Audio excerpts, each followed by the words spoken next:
Hey, what is up, everybody, and welcome back to Mile Higher. It is me, Josh, and I'm joined by Ian today. Hello. No Kendall today. We are attempting to rework our schedule right now, and we had a bit of a scheduling conflict with Kendall, so she won't be on this week, but of course she'll be back next week. But Janelle is here as well. Hello, everybody. She is back. Hi, Janelle. Hey, guys. How's it going? Today we're going to be diving into a very mysterious case, a sad case as well, but Frauke Liebs. Mm-hmm. This is a German case as well, so it was definitely a tougher one to research, right? Absolutely. But, I always prefer those ones, honestly, because it's more exciting when you find new information. You're like, whoa, this is crazy. Yeah, and there hasn't really been a whole lot of coverage on this case either, especially here in the States. So I forget where I ran across this case, but I was instantly intrigued because she disappears from, a night out after, hanging out with some friends.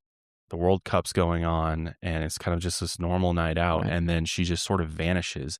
But then she pops back up in the form of phone calls and text messages, and these phone calls just get more and more bizarre. Very bizarre. As they go on, and it really makes you start wondering what was going on with her. Where was she? Was she potentially being held captive at one point? It's pretty bizarre, and really there's still a lot of questions as to what happened to her. We know that she was found deceased. Her body was found, but there's still a lot of questions about what happened to her and who murdered her at the end of the day. I mean, we don't even have a cause of death. Nothing. There's really very little information surrounding concrete facts of what happened, and I think that's what gives this one such a creepy connotation, because you do have these almost ghostly phone calls with her where she's, according to the people who picked up and spoke to her on the phone, which were her friends and family, they were like, this did not sound like her. Yeah, and just when you look at the theories, there's just not a whole lot there either. I mean, we'll be talking about this house of horrors, this absolutely insane evil couple that has been sort of brought in as a possible theory, although it sounds like there's obviously not enough there to, make them be the ones directly responsible for her death. But they were doing some very sinister things and committing some heinous murders, all in this sort of same time period and kind of same geographical region. But other than that, there's really nothing else. There's kind of just general theories of, like, obviously somebody did this to her, likely a male, but there's really not that much. So it's obviously a case that still needs to be covered because justice has not been served in Frauke's case. And, this person could still be out there, which is also terrifying to think about. So let's go ahead and get into things because this is absolutely insane. So if we go back to June 20th, 2006, Frauke Liebs was enjoying a night out with her friends watching a World Cup game at a packed Irish pub in Paderborn, Germany. The night seemed normal and exciting, with Frauke glued to her phone while at the pub. She had been texting with a new boy she had just met and was trying to see him that night. After the game ended, Frauke headed home and eventually texted her roommate to say that she was en route. But the only problem was she was never seen again. And despite Frauke disappearing from thin air, she called her roommate and family numerous times over the following week. She left very strange messages, perhaps even clues to where she was. But years later, with the strange messages, hundreds of people interviewed, and maybe even a connection to some of Germany's most prolific serial killers, the question still remains, what happened to Frauke Liebs? But for a moment, let's go back to the very beginning of Frauke's life. Frauke Liebs was born on February 21st, 1985. She was raised in Lübeck, Germany, and Frauke was one of 3 children, including her brother Frank and her sister Karen. And while much of Frauke's early life is unknown, we can infer some of what she experienced by looking into the historic town where she grew up. And while certainly small by American standards, with a population of only 220,000 people, it is Germany's 36th largest city out of nearly 2,000. The history of Lübeck dates back to before 819. Very, very old, and it's located on a densely built-up island, and it's Germany's largest UNESCO heritage site. It also has the largest number of tall church towers in the world and is known as the City of Seven Towers, a beautiful, beautiful place. Germany has some truly remarkable architecture. Absolutely, and it's because so much of it remains from the medieval era, Yeah. So much of course, a lot of it was destroyed during World War II, but for the cities that remain, they're, like, very untouched. I mean, the year Isn't 819, that crazy? that's even hard to wrap your head around these days. I mean, we're talking, what, over 1,000 and Over some, almost, yeah. yeah, over 1,000 years ago. In Lubeck, there's 3 universities and a solidly middle class population. And it really was the ideal place to raise a family. Plus, with the extremely low crime rates, even by German standards, it's one of the safest places. So it's safe to say that, at least from the outside, Frauke had a safe and secure childhood, which was reflected by her personality. And throughout her academic career, Frauke was a nursing student and was described as a helper by nature, always going out of her way to lend a helping hand, even to those she didn't know.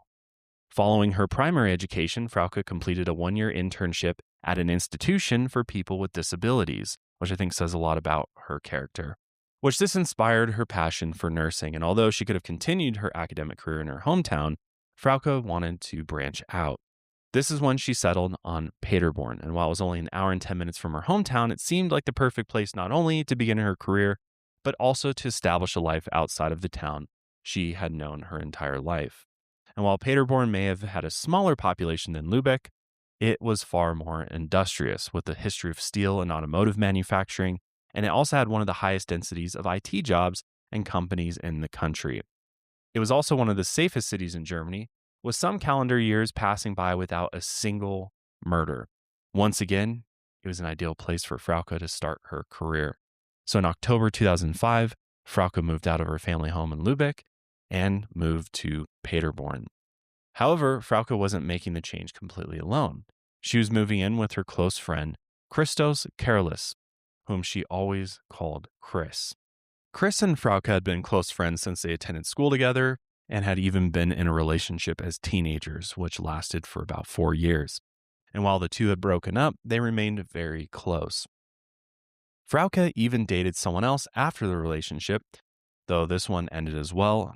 And all the while, there were no descriptions of hurt or jealousy from either one of them. It seemed like at the core root of their relationship was friendship, and that extended beyond just sort of the romantic times that they shared.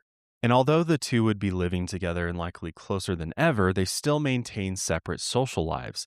They socialized in the apartment and went grocery shopping together, but they had their own bedrooms and friends groups and were often engrossed in their studies or social events. And while it is known that Chris had a girlfriend at this time, it's unclear what Frauke's romantic life was like in Paderborn. Even though Frauke had only been in the town for a few months, she had no issues making new friends and was known as an outgoing and confident young woman. According to many, she was well liked by everyone in her program, and in her social life, she was known for her friendliness and incredibly helpful nature. It's also important to note that while Frauke often went out to bars and clubs with friends, she was never known to go home with someone she had just met and was intimate only with people she was already in a relationship with, which is as important as we go on. By all accounts, she was very responsible when out on the town. Frauke also had a constant online presence, frequenting the IM platforms ICQ and IRC using the username Sweet Corey. She had made many friends online and had many more she had never met in real life. Her mother said that Frauke always had her phone in her hand and that texting was her number one hobby. One person even said that Frauke chatted with God and the world online.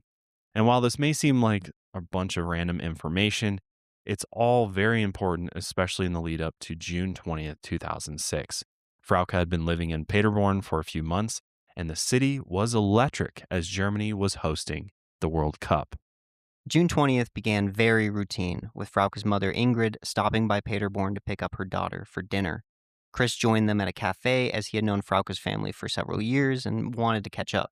The conversation was normal and likely revolved around Frauke's studies and, of course, the World Cup. Chris and Frauke had spoken about the German team and both hoped they would not have to face England in the next round. While at dinner, Frauke received a text from her friend and classmate, Isabella, and Isabella said that she and her friends had a spot at a local pub where they were watching the football matches. While Germany had won its match earlier in the day against Ecuador with a final score of 3-0, their group of friends was going to watch the Sweden versus England match together. The next part has conflicting reports. Some say that Frauke's mom dropped Frauke off at the pub before driving Chris back to the apartment and heading back to Lübeck, while others say that Ingrid just left straight from the cafe and Chris was the one who actually dropped Frauke off at the pub. Regardless of what happened, Chris went home because he had an early morning ahead of him, and again, while he and Frauke were close, they maintained separate social circles. These were very much Frauke's friends.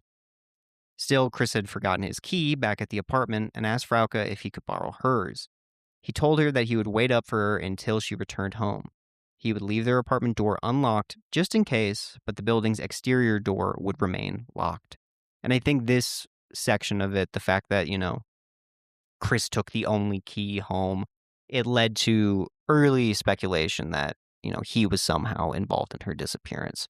But again, I think that's basically been debunked at this point in time. Yeah, and I mean, I think it makes some logical sense to potentially consider him. Right, he's the closest one to her. Right. They share a space together and, they're extremely close. And, especially if you look at, the fact they had the past, relationship Right. and maybe there was some jealousy there, but by all accounts, none of that was Right. true.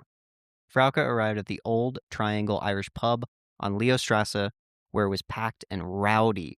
Not only was Germany a World Cup host, but the German team was one of the favorites, and there was considerable fanfare for every match, even if Germany wasn't involved. And if Frauke's conversation with Chris was any indication, many Germans were watching the English match, hoping they wouldn't have to go against Germany in the next round. The crowd at the pub, although again rowdy, was friendly and engaged with the game. Frauke was having a good time with her friends, but was also constantly texting a guy she had recently met named Niels. While it's unclear if Frauke was interested in a romantic relationship with Niels, she had just been introduced to him through Isabella a few weeks prior. According to Isabella, Frauke and Niels, quote, hit it off, but by all accounts, their relationship was purely platonic at this point. While Frauke was attempting to convince him to come meet them at the pub, Niels was working a late shift and couldn't be there in person. Frauke said he could come by after his shift, but Niels had planned to play pool with a friend at their neighborhood joint. But this wasn't just a simple game of pool. Niels' best friend had recently taken his own life, and Frauke had been supporting him through this time. While Niels often visited the cemetery where his friend was buried, it seemed like he was going to go play pool with another longtime mutual friend who had also known this now departed best friend. And, it was like, it became, pretty clear at this point, Niels doesn't really want to hang out with Frauke, not because he doesn't like her, but because this is supposed to be sort of closure for these two longtime friends after such a traumatic event. Yeah, it makes sense. So, because Niels will also come up later on when we talk about theories a little bit. Well, let's be honest. Shopping for clothes can either be a lot of fun or it can be the thing you dread. And for me, I'm not good at it and I don't enjoy it. And so the last thing I want to do is scroll the websites, buy a bunch of stuff, get it, and hate it because I didn't get the right size. That drives me nuts. I'm sure that drives you nuts, Ian, too. Like when you order a shirt, you're like super stoked for the shirt you buy, and then you get it, and it's not what you thought it was. Well, and especially when these clothing companies are always changing their sizing. Yeah. Like throughout the years, I've been buying from the same brands forever. I wear a shirt 10 years ago from this one brand. It's a completely different size. Even though it's supposed to be the same. It's ridiculous. You don't know what you're buying. No, it makes it just a painful process. And, I just have stopped doing it because I waste a lot of money buying clothes. And you know what? Why do I need to do that when I've got a personal stylist over at Stitch Fix? The great thing about Stitch Fix is that with your personal stylist, you fill out this online quiz. You tell them what you like, what you don't like. You also tell them what specific pieces you need for your wardrobe. So maybe you've got all the shoes you need, the belts. Maybe you don't need jeans. You can really customize it to get the exact pieces that you want to fill out those missing items. And you know what? It's easy. And I love easy these days. I have very little time for really anything. So Stitch Fix saves me tons of time by just sending me the clothes right to my door that I need, like for the summer. Shorts, tank tops. Need more of those. Always need more t-shirts. I'm a big t-shirt guy. If you can't tell, I wear a t-shirt, I think almost every show, it seems like, because I like to be cool. I would wear lots of layered items if I was recording in a refrigerator, but I'm not. And so I need light clothing. Well, and the seasons are always changing. That too. Always changing. Stitch Fix makes it super simple. Your stylist picks all the items for you. They send it right to your door. Anything you don't want, they have a prepaid mailer. You just throw the items in there, throw it in the mailbox. It's super easy, simple, and over time, your stylist starts seeing what you like, what you don't like. And so before you know it, you're getting items that you can't refuse, and your wardrobe is complete. So get started today at stitchfix.com/milehire to get $20 off your first order. That's stitchfix.com/milehire. At a certain point, Frauke said that she would cook for Niels with Isabella, and he responded, but then you'd have to wear something decent. So they're having this kind of flirtatious back and forth. Everything's going well. And so the game wrapped up at around 11 p.m. with a 2-2 draw, meaning England would not have to face off against Germany in the next round. After the game ended, Frauke expressed to her friends that she wanted to return home as soon as possible for Chris's sake, since she didn't want him to stay up much longer. She hung out for a few moments, but according to her friends, she left just after the game and opted to walk home on foot. It's important to know that this is not an uncommon choice. Paderborn is a very walkable city and extremely safe at all hours of the day. Plus, the walk from the Irish pub to her apartment was only around 20 minutes, so Frauke's friends were completely unconcerned with this decision.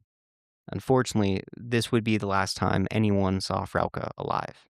But it wouldn't be the last time anybody had heard from her. At around 12:49 a.m., nearly 2 hours after the game ended, Frauke texted Chris saying, "Coming later. The game was fun, not against England. Smiley face. Love you lots. See you later." Other reports suggest that Frauke said, "coming home later," rather than just coming, but this is unconfirmed. So Chris, now expecting Frauke home relatively soon, tried to stay up and wait for her. But the hours kept passing and he had responded to her message, but he had heard nothing back. As it got later and later, Chris tried to stay up, but he simply needed to sleep for the early morning ahead. He tried to call Frauke, but there was no answer. And it's unclear whether the call rang through or just went straight to voicemail, which may have suggested that her phone was out of battery. But Chris decided the best move was to sleep with his bedroom door open, hoping to hear the doorbell whenever Frauke arrived. Now, it's unclear whether Chris tried to call Frauke once or multiple times, but we know that he went to sleep either way. The next morning, Chris woke up to discover that Frauke had never returned home, or at least it didn't seem like she had. He hadn't heard the doorbell ring, and Frauke's bedroom appeared untouched, with her bed still made from the day before. Eventually, he received a call on his cell phone. He hoped it was Frauke, but it was her friend Isabella instead.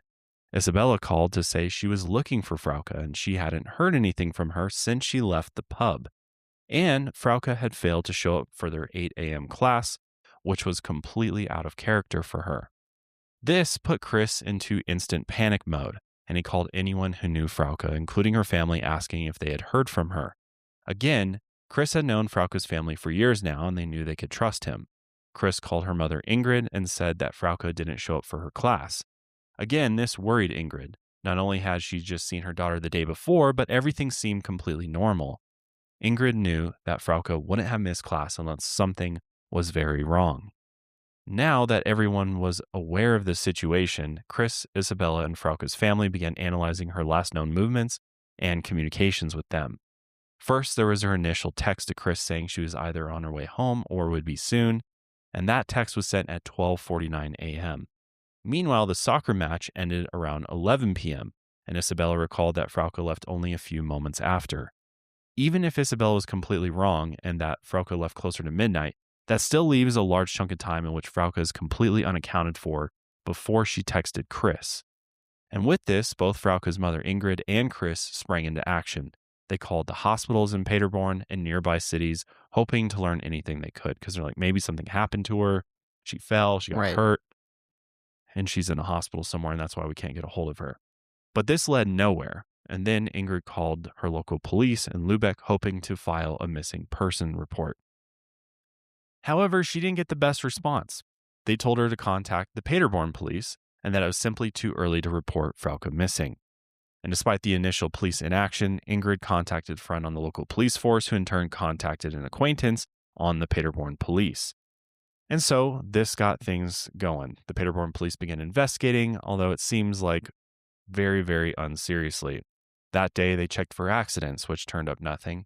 And that was pretty much the extent of their investigation. which is very unfortunate. Right. I also think a big part of the police inaction as we move forward in this is due to the communications, especially this first text to Chris. They're like, "Well, you heard from her at 12:49 while she was already out. She's probably drinking." The police don't know her character.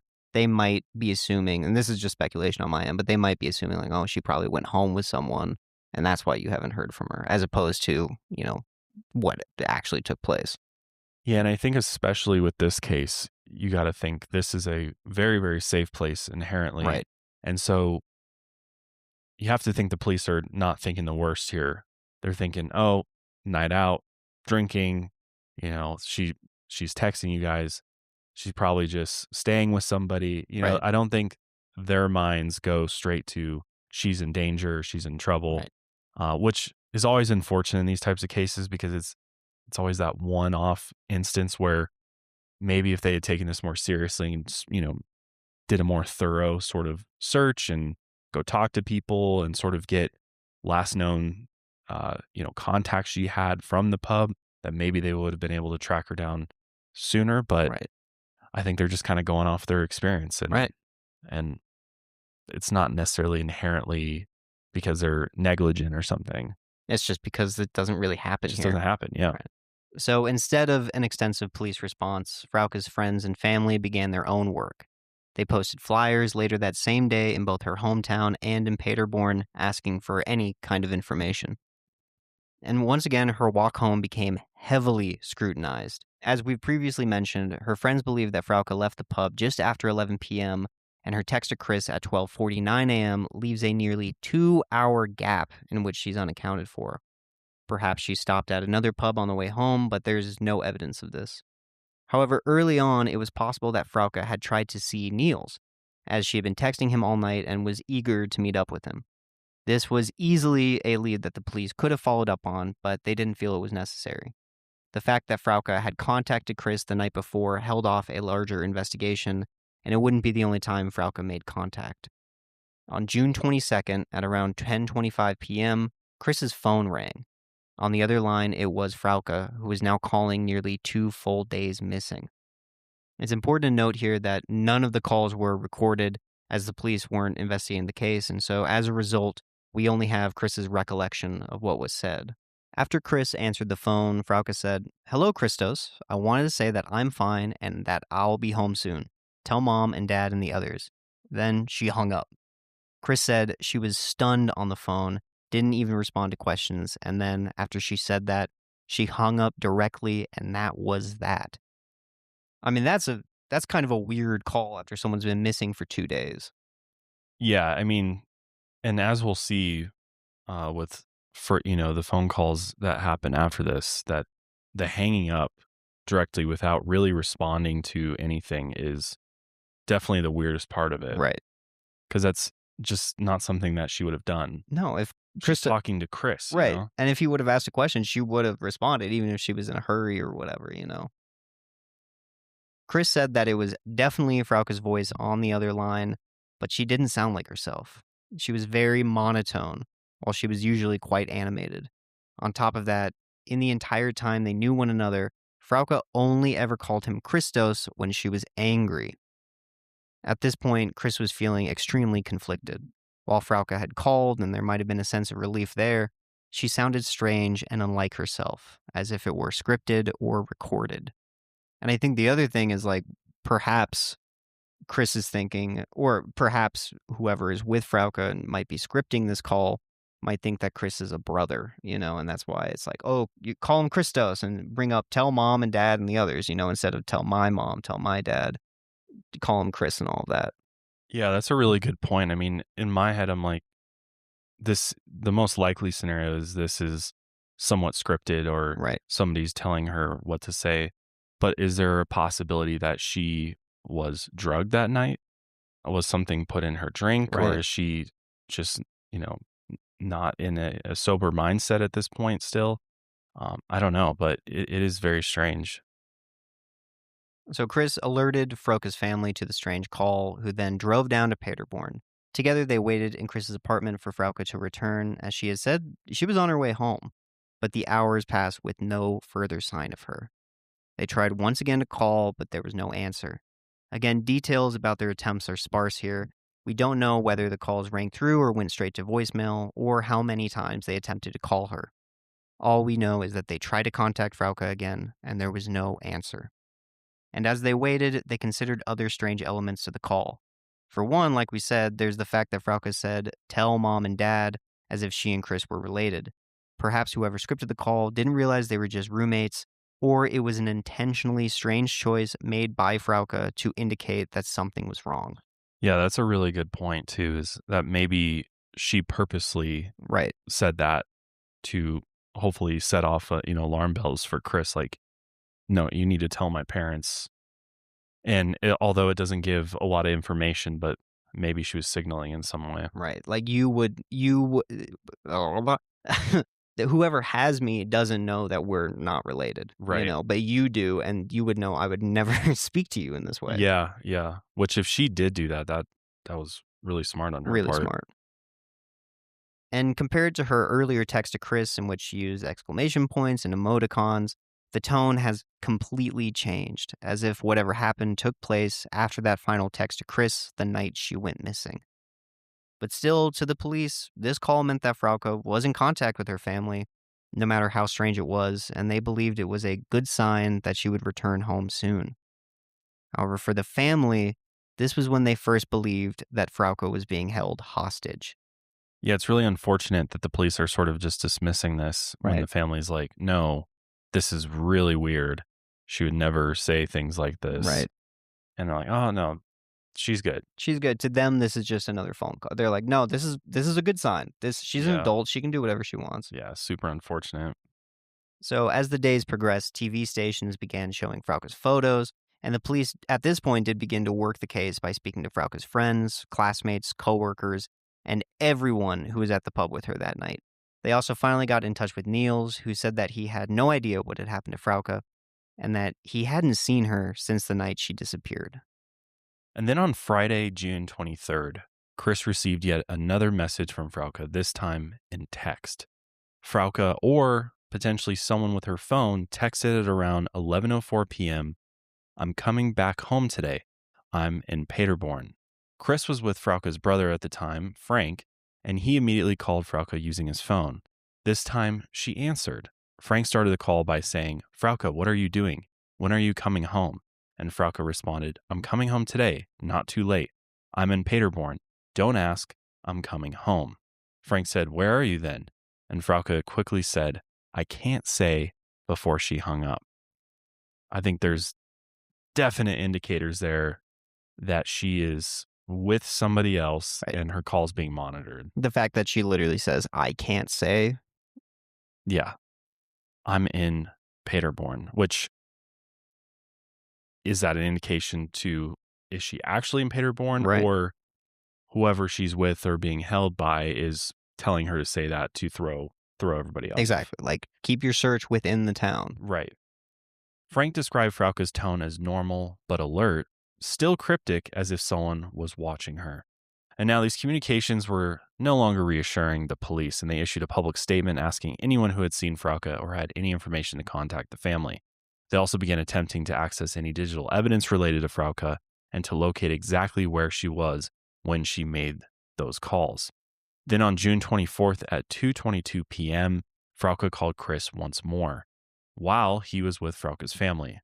And this one was immediately striking, as all the previous contacts had been made at night while this one was in the middle of the day. Frauke began the call by saying, "I'm not coming back so late. Come home tonight." Chris said, "Are you hurt?" And Frauke responded, "No, I'm in Paderborn. I'm in Paderborn. I'm in Paderborn." And it's very strange she repeats Paderborn 3 times, and this caught the attention of everybody immediately, as if Frauke was trying to give them some sort of clue. Frauke's mother described her voice as blurry, which I think is also important to note. Then the next day, June 25th at 10:28 p.m., Frauke called Chris again, and this time she said, "Coming home today." Chris said, "Are you in danger?" And Frauke answered, "No." Chris then asked, "Why didn't you come home yesterday?" And Frauke answered with a question of her own, "Can I explain to you?" Chris asked, "Where are you?" And Frauke responded, "I'll tell you when I'm home." Chris asked one final question, "Who is with you?" And Frauke replied, I'll tell you later, before she hung up once more. And I think it's like crystal clear to the family, especially, and I'd hope police, that she's either not completely coherent. Right. She's potentially being drugged, and that's why she sounds so weird. But I think the more likely scenario is these are incredibly scripted calls. Right. And she's being monitored. Yeah, somebody's listening in and making sure she says exactly what they want her to say. Right. Unless you've been living under a rock for the past 10 years, we all know that dealing in cash, checks, really any form of physical payment these days is just not as secure as sending your money through an app. And what app, you say? Cash App. And not only does Cash App have the convenience and security you need to send payment effortlessly from your mobile device to your friends, your neighbors, your mom, your dad, or that random guy that came and fixed your faucet. It's simple, it's easy, but they also have a Cash App card now, which unlocks tons of perks without all the hidden fees. Well, with the Cash App card, you get tons of extra benefits like access to nationwide concert pre-sales, plus discounts on everyday purchases and popular brands you're probably already spending money on, which who doesn't love that? You can add your card to your digital wallet to make your money move easier. But Cash App also adds security to your money by declining suspicious card transactions, sending you a notification, make sure your payment is really you, which this happens more often than you think. I mean, identity theft is real, and you got to do everything you can to protect yourself. You don't want somebody going out spending your money without you knowing. Cash App alerts you, and you can block it before it happens. So you can spend confidently with the Cash App card today. Another cool thing about Cash App is if you direct deposit at least $300 in paychecks each month, and then use your Cash App card for purchases, you can earn interest on your savings. And there's no hidden fees and no minimum balance requirements, which I really love that because it's an easy way just to earn free money.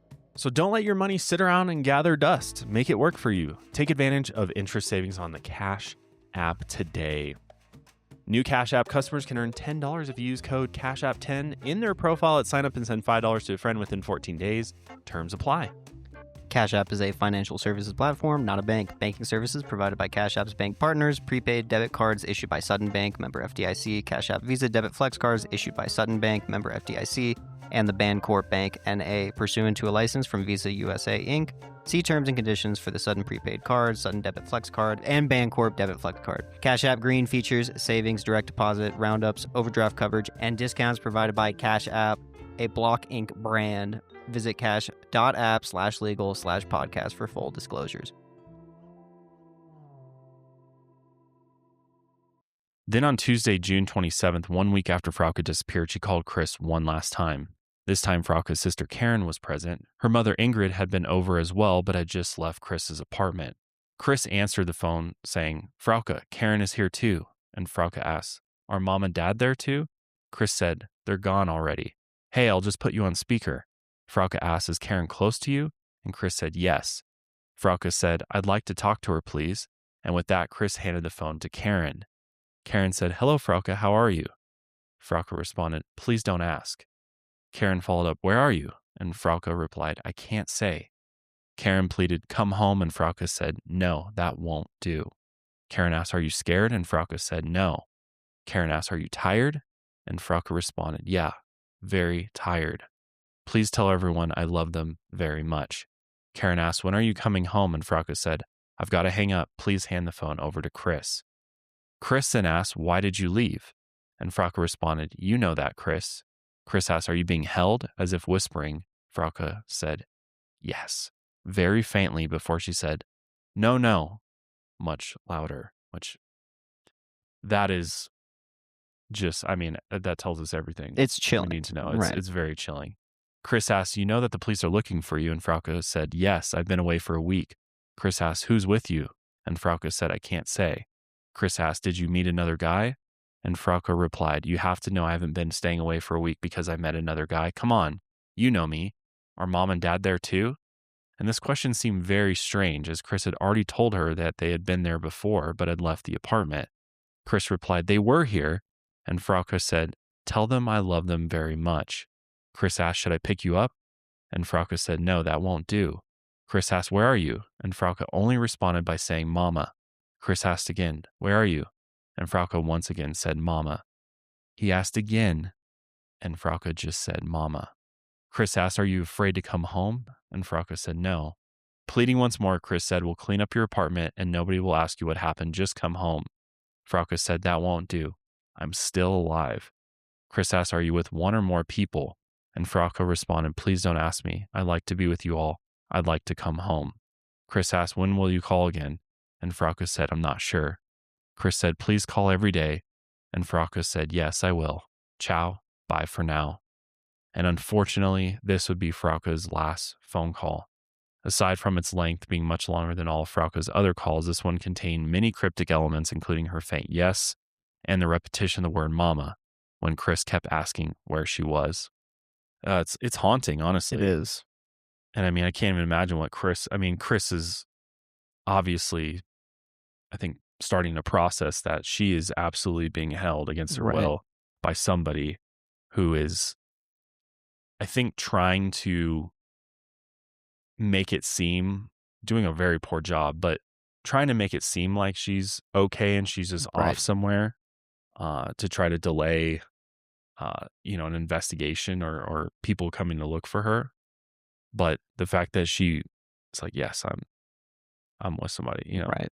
I don't know. A dead giveaway. It's a dead giveaway. And I also can't help but think this might also be a translation issue, but the way she sounds is very stilted. It's not a natural conversation, And to me, aside from the monitoring, which I think is certainly happening and the scripted nature of it, I also wonder if she is like actively in pain on these calls, if, whatever is happening to her is like happening to her right then. And it's hard for her to get the words out. Or if she's under the influence of something. Right. Yeah, I think one of those two possibilities seem very likely, that she's, bound and held somewhere and, somebody is trying to just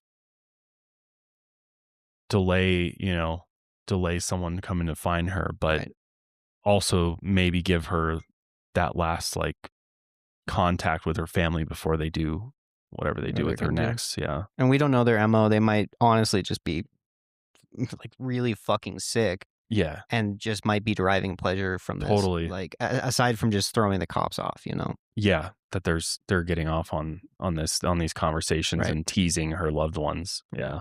So the lead investigator on Frauke's case believed that the final call was her last cry for help, and she likely knew that this would be the last time she would be able to speak to her family again. After this call, investigators were able to locate which cell towers Frauke's calls pinged off of over the past week. Her first text, which was likely sent before she was abducted or knew that she had been abducted, was sent from Nieheim, which is about 22 miles northeast of Paderborn and would take between 38 to 40 minutes to reach by car. That proved that at some point after leaving the Irish pub, Frauke would have had to be transported by car. Since this seemed to be the only text Frauke sent under her own volition, as it was still in her usual tone, she had likely gotten a ride from someone she knew or someone who had disarmed her suspicion. She likely did not even know that she had been abducted. Yeah, because her whole plan was to walk home. Right. And my guess is somebody came along and likely offered her a ride back home. I mean, it was late, there have been some drinks and just, it's not, probably the furthest thing from her mind was, I'm going to be abducted tonight. Right. And so got into the car and then whoever this person was or persons then took her out of Paderborn. Right. And I think, we don't know. All we know is that she was very responsible when she was out. But again, Paderborn is super, super, super safe. And so this might have been a normal thing that sometimes we get picked up by strangers if they seem nice and it ends up being okay. Yeah. It's also important to note that Frauke's mother had previously taught at a school in Nieheim and perhaps repeated the word mama when Chris asked where she was as a kind of clue. What's interesting is that many of the following communications had pinged from cell towers in or around Paderborn, and many were very close to the apartment that she shared with Chris.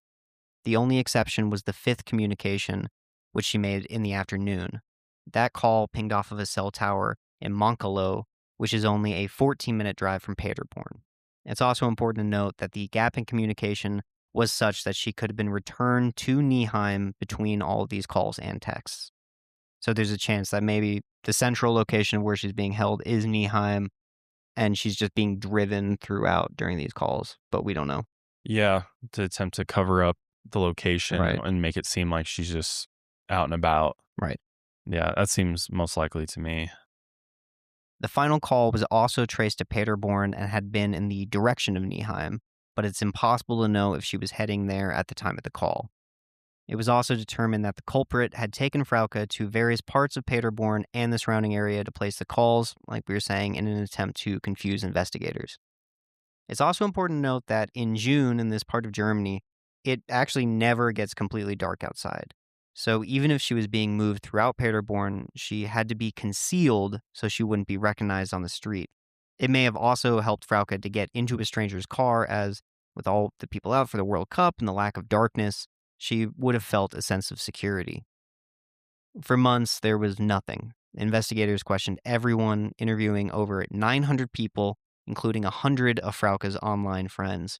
40 properties were searched, and the investigation honed in on 5 main suspects. While none of these suspects have been confirmed, we can assume that both Chris and Niels were considered suspects before they were ruled out, along with whoever these other 3 people were. Niels even stated that he understood why the police suspected him at first and said that his friend's suicide may have served as a motive because it was a lack of a romantic partner that contributed to him taking his own life, and perhaps Niels saw this as kind of a revenge. Plus, Niels had been close to Frauke, and the two had had a picnic together just 2 days before she went missing. So it's like, this is the guy she's spending the most amount of time with outside of Chris. They're obviously assuming it was a guy who did this. The suicide of his friend was because of, no romantic partner. There's all of these elements that police can piece together with Niels, and he sees it himself. Yeah, I mean, I get it, but it seems like I wonder if they went to all these locations that her phone pinged from, Right. and or if any of these people, these 900 people, were located in those different spots. You'd think so. I mean, Yeah. it doesn't seem like that big of a metropolitan area. No, it seems pretty easy to jet over there and Right. see who's around. Yeah, it's just bizarre though. Really weird. As human beings, we all need to eat, and some of us eat more than others, and some of us just don't like cooking. That's not me, fortunately, but some days I just come home and I'm like, man, I just want a delicious meal on my plate and a lickety split. And you know what? Uh-huh.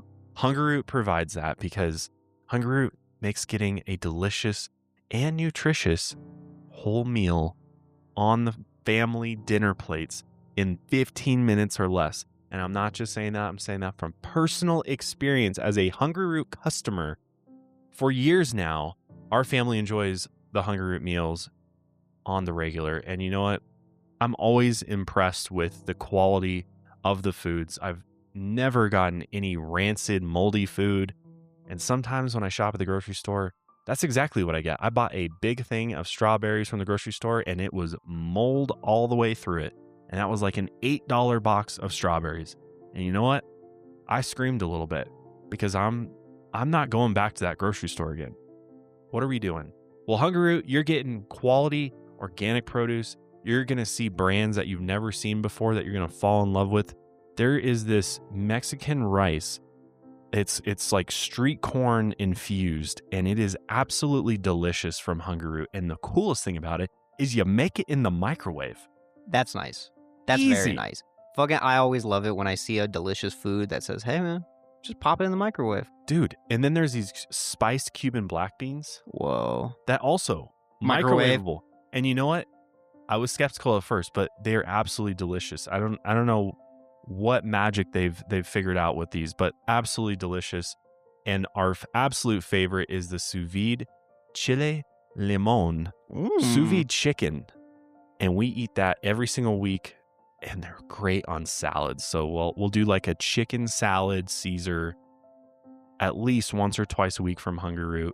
But another thing I love too is there's this lemon pepper half chicken that's sous vide as well. Lemon pepper, you got me. and it's just marinating in the packaging. And all you got to do is throw it in a pan into the oven and kind of like heat it up for 15, 20 minutes. And it is so succulent, fall off the bone chicken. I would eat it every day. I love everything about Hungry Root. They make it easy. It's simple. It's customizable for families of all sizes, from 2 people to 4 people or more. You can also customize the ingredients on it. Like, I'll be like, no onions, dude. I don't want that nasty onion in my food. Remove it so that you don't end up wasting food with like some of those other meal kits that don't let you remove ingredients. It's super customizable. It's easy. They screen all their foods. There's no preservatives. There's no high fructose corn syrup. There's nothing that's going to make your body go, ah. You want to go, yum. And that's exactly what Hungry Root does.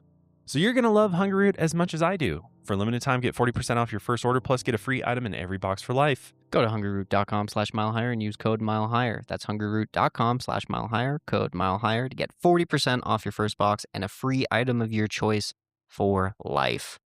Get it. Get it.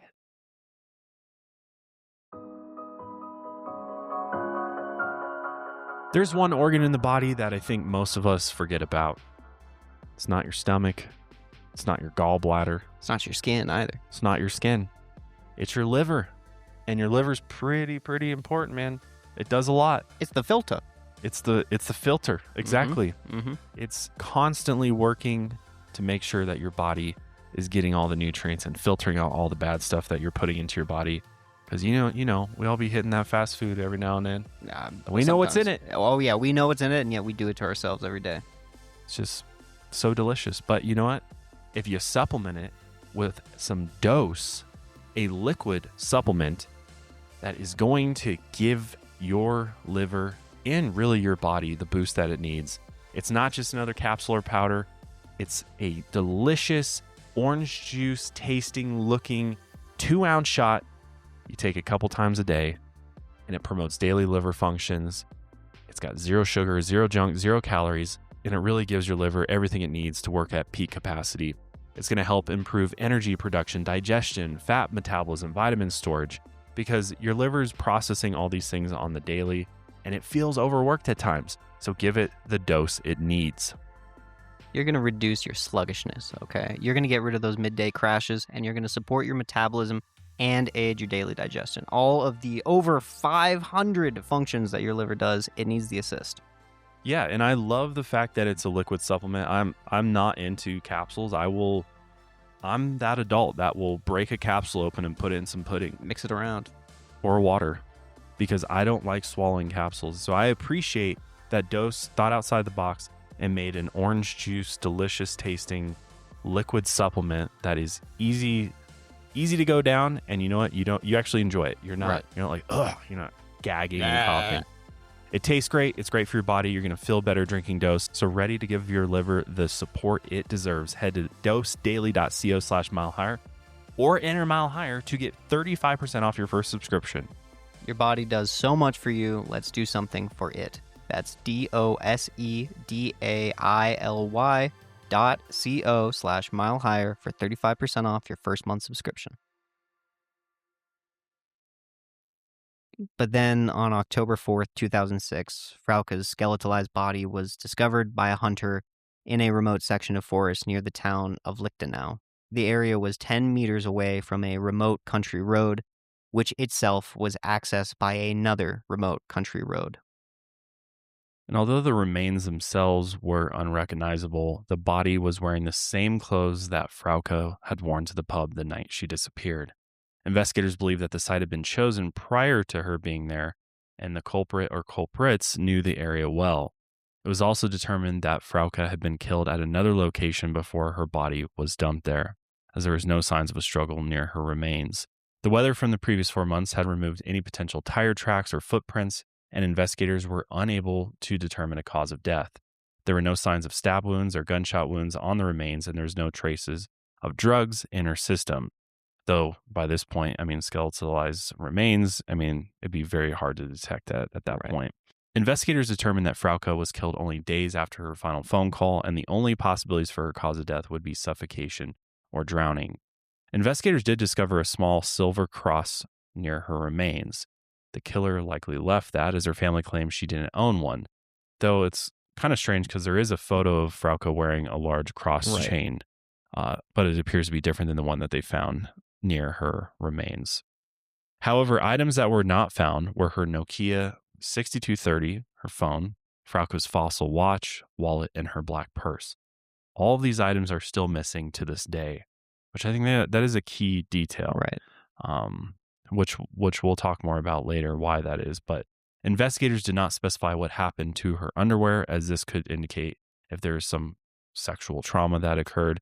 However, this information could have been deliberately withheld. My guess, they probably know that. It Right. just hasn't been released publicly.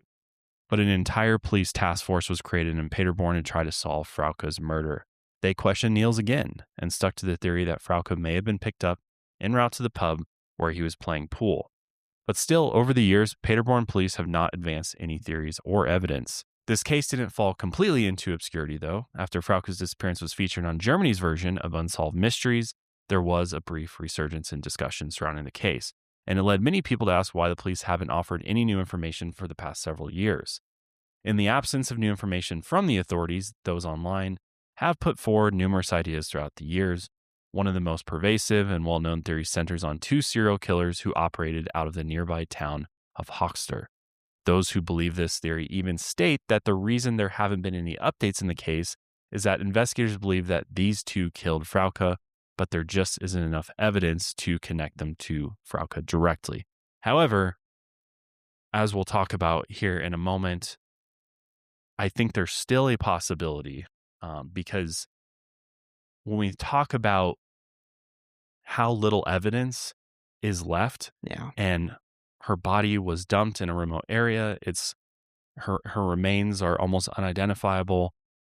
To me, this speaks to somebody who has more experience in doing, committing a murder like this than, some crime of opportunity Right. guy that just sort of took advantage of her that night. And also the abduction and having her script these lines. I mean, that requires some thought and planning. And so is it possible that these two serial killers, as we'll discuss here in a sec, could perhaps be the ones? But again, there's nothing there that directly ties them. Right. But I think it's still something to consider. Absolutely. So let's talk about this Hoxter House of Horrors, because this is truly chilling stuff.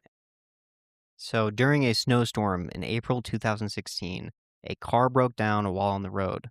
The drivers, who were Angelica Wagner and Wilfred Wagner, were transporting a 41-year-old woman who was dealing with serious injuries all over her body. As neighbors ran to the vehicle to try to help the woman, the couple called an ambulance and the woman was taken to a nearby hospital where she fell into a coma and later died. And Angelica is one of the ugliest looking people I've ever seen. Like that face right there? That is the face of a disgusting psychopath. Yeah. I mean, disgusting. Disgusting. I don't like looking at her. No, she's frightening. With her fuck ass Lord Farquaad hair. Yeah, dude. It's like no wonder you guys didn't leave the house that fucking often. Yeah. Teeth, man. Terrible. Scary. There's some pictures where her teeth are covered up, but I picked this one because I was like, that's the point. But some of the injuries to the woman, all of which occurred before the drive, were the result of severe abuse and torture. Rotting flesh on her tailbone indicated that the woman had been sitting in the same place for weeks, and she ultimately died from blows to her head. Eventually, the couple was arrested and charged with her murder, and while Wilfred didn't say anything, Angelica admitted to torturing the woman, as well as many others. Even though the couple had been divorced, they still lived together and had taken the woman captive. And after weeks of holding the woman in their home in Hoxter, she fell and sustained a serious head injury following a beating. They were trying to take her back to her apartment so she could die there, but their car troubles and witnesses coming to help forced them to call the ambulance. When the police searched their home, they described the interior as an indoor garbage dump. They learned that they had been luring women through online ads stating that Wilfred was looking for a companion to live with him and his sister, Angelica. And while there were scores of victims, we're not going to get into all the details there because it is extremely disturbing, as you can probably imagine. And I will definitely be doing a deep dive on the Hoxter House of Horrors on Lights Out at some point, because there's a whole lot more ton. to this case than what we're touching on here. But let's talk about, like, what's the connection between the Hoxter House of Horrors and Frauke. For one, the police had long suspected that the culprits in Frauke's case were familiar with Hoxter, as it was between Paderborn and Nieheim, and the location in which her body was found as well. Plus, Wilfred had been active since at least 1995 and had often confiscated cell phones and used them to contact the victims' families. Still, Frauke's case didn't quite fit their MO. For one, she wasn't responding to an ad like many of their other victims, and neither Frauke's cell phone nor items of hers were retrieved from the couple's home. Paderborn police have indicated that they believe there's a connection, but they have not made known what that evidence or connection is exactly, and they haven't charged the couple with Frauke's murder. In 2018, Angelica was sentenced to just 13 years in prison, and Wilfred was sentenced to 11 years in a psychiatric ward, though it's claimed that his doctor stated he did not need mental rehabilitation, which those are light sentences Yeah, for the atrocious crimes these two were committing. But aside from the Hoxter House of Horrors, there are a few other theories regarding what happened to Frauke Liebs. One online theory proposes that Frauke had a stalker, though we really don't have anything other than that's just a thought, that's really. just like someone must have been following her. Some state that someone who lived in the same building as Frauke felt like she was being watched, but this is unconfirmed as well. Because, I mean, with a case as mysterious as this, people are going to come out of the woodworks, and every theory you could possibly think of under the sun is going to come out. But as far as we know, police have not really given any concrete evidence or connection to any specific person, other than sort of, somebody took her. They think likely, if it's not the Hoxter couple, it was somebody who just, predator that was out lurking that night that took advantage of her as she was walking home, kidnapped her, and then held her captive, potentially assaulted her, and then killed her and dumped her. But there is a 30,000 euro reward for information, obviously leading to this case being solved or the person being arrested. But at the end of the day, we still have no idea who killed Frauke Liebs. And it's just, there's nothing, really. There's nothing. There's nothing there other than, running through the list of possibilities. Could this have been multiple people that kidnapped her? Could this have been somebody that had been following her? She had met at the pub, although it sounds like they talked to pretty much everybody at the pub.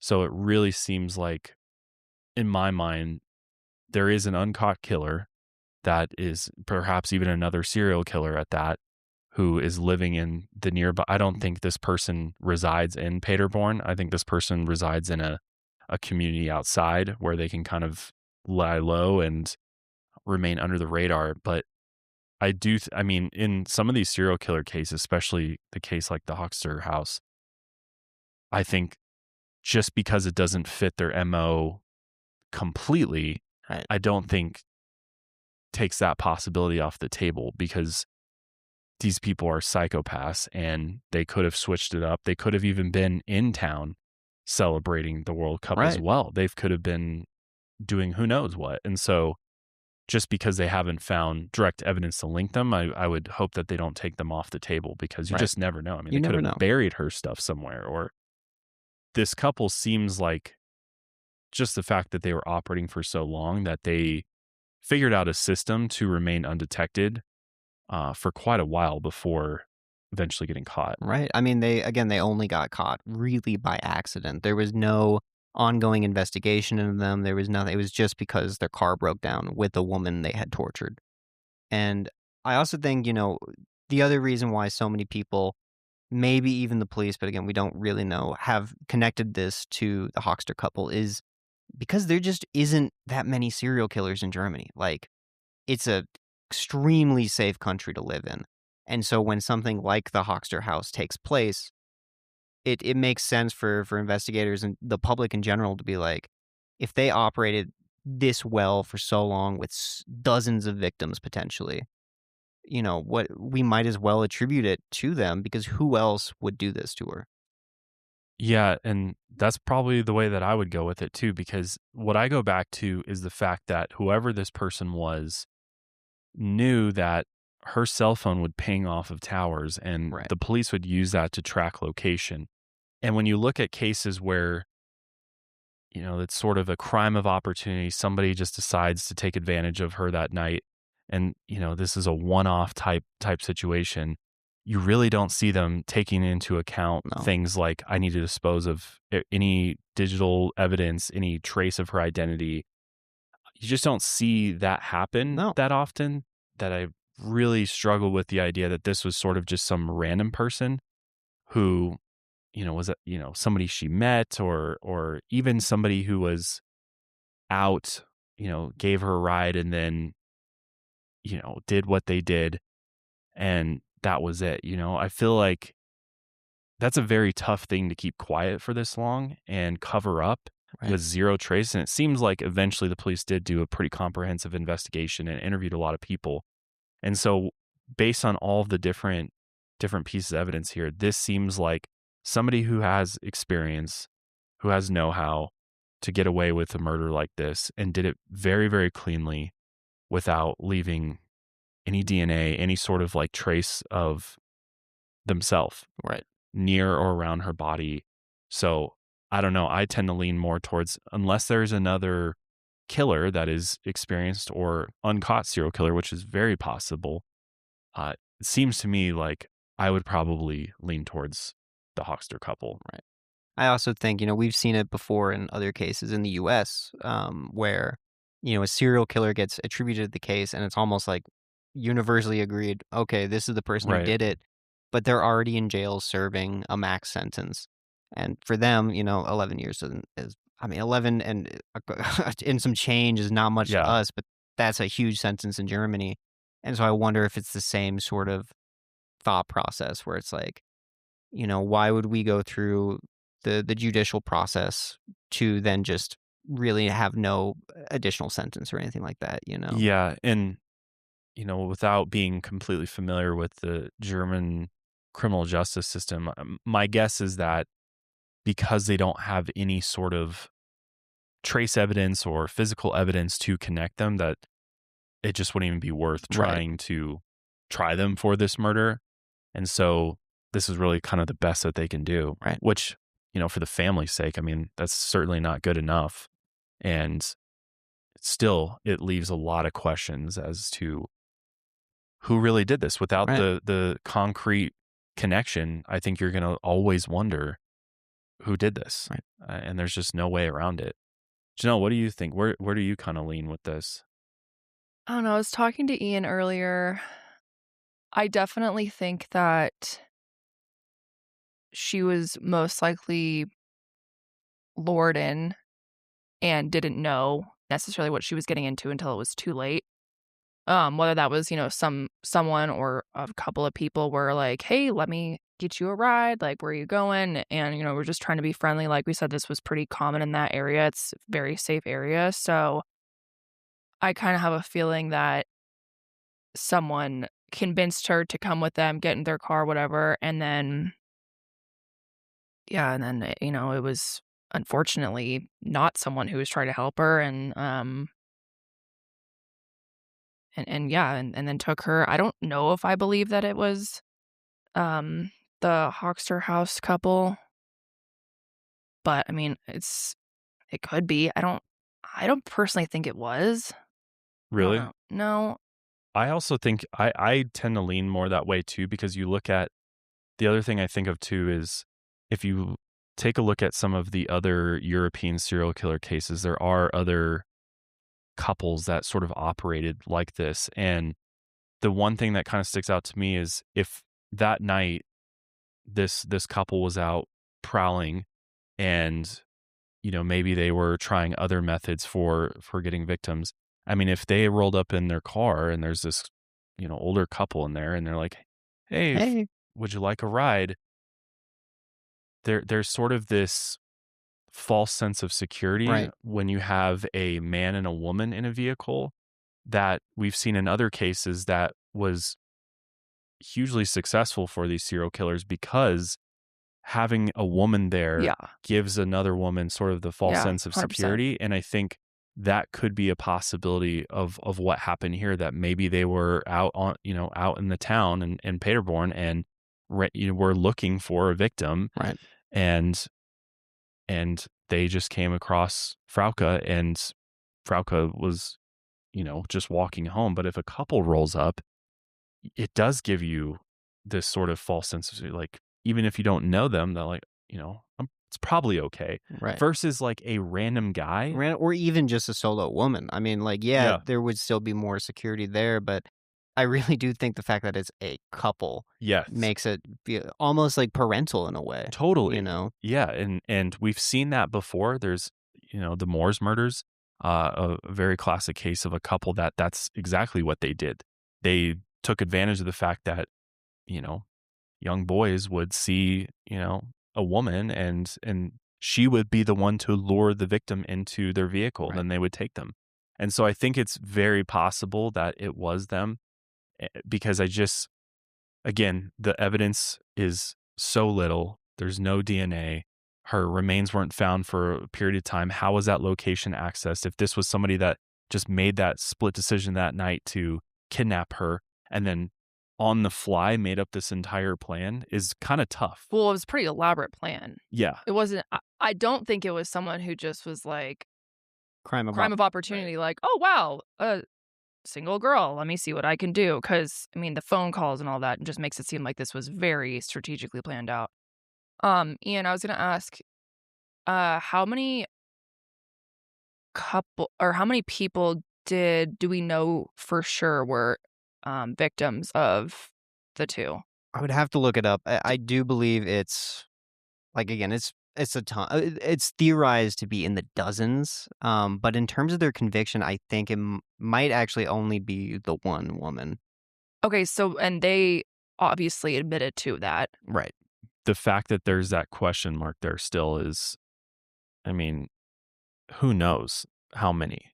Right. And just because they found the house of horrors, that doesn't mean they also committed other horrors outside of the house, and they just haven't discovered that. Yeah, true.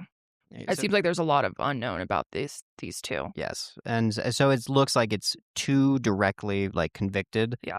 And then at least 6 other women that are Right. attributed to them. But then if you include victims like Frauke into that, then that goes up and up and up and up. Yeah, we'll definitely have to get into that case, because I'd like I to get in agree. deep and see and learn more about that, and it will add some further clarity around Frauke's case, and just if that information is even available. But yeah, I think really the two possibilities: it was either this couple, or there is some other uncaught predator that is seemingly experienced in Right. in the way that they go about doing things, and potentially even a serial killer. And yeah, it's terrifying that that person could still be out there. I mean, and it. Oh, I was just gonna say, I think also the fact that unfortunately she was found unrecognizable and skeletal Yeah. remains makes it so much harder, because it sounds like these 2 were definitely torturing and doing horrific things to people, and so if her body could have been discovered earlier, I think that would have helped a lot, because we could figure out, okay, and what condition was her body in when Right. she was left. But Yeah. we'll never know, which is really, really unfortunate. Yeah, too much time passed in between when she disappeared and when she was found, and all that valuable evidence is just gone, unfortunately. But yeah, this case is still open technically, and how much work is being done on it, I don't know. I'd hope that they still are keeping an eye out, because again, you never know. There might still be somebody out there who's responsible for this that has never been brought to justice, and so that's why it's important to keep this, keep Frauke's story alive, and you know, allow people to never forget it, because, it seems like she was an incredible person as well, and, had everything going for her, and had just an amazing life ahead of her, and sounds just like a really cool person, Right. and somebody who is going to do a lot of good for the world and for people. And somebody stole that from her, and that person should pay at the end of the day. Somebody should pay for what they did to Frauke, and I hope they do.